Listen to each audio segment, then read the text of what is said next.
নমস্কার, আমি শান্তিনিকেতন মেডিকেল কলেজের একজন স্টাফ। আপনাদের আনন্দের সঙ্গে জানানো যাচ্ছে যে শান্তিনিকেতন মেডিকেল কলেজ এবং হাসপাতালের উত্তর পূর্ব ভারতের জন্য একটি যুগান্তকারী মানবিক কর্মসূচি হিসেবে থ্যালাসেমিয়া সচেতনতা ও চিকিৎসা উদ্যোগ চালু করতে চলেছে।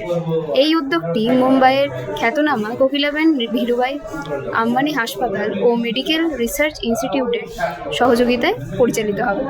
এই উদ্যোগের মূল লক্ষ্য হল থ্যালাসেমিয়া আক্রান্ত শিশুদের জন্য উন্নত ও শক্তিশালী সচেতনতা বা সময়মতো চিকিৎসার অভাবে যেন কোনো শিশুকে কষ্ট পেতে না হয়। এই কর্মসূচির উদ্বোধন হবে 8ই ফেব্রুয়ারি 2026 ধীরুভাই কোকিলাবেন হাসপাতালে বিশিষ্ট প্রতিনিধিদের উপস্থিতিতে।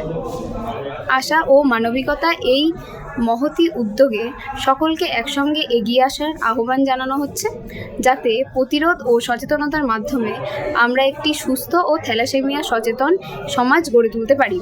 কারণ প্রতিরোধের শুরু সচেতনতা থেকেই, আর প্রতিটি শিশুই একটি সুস্থ ভবিষ্যতের অধিকারী। ধন্যবাদ।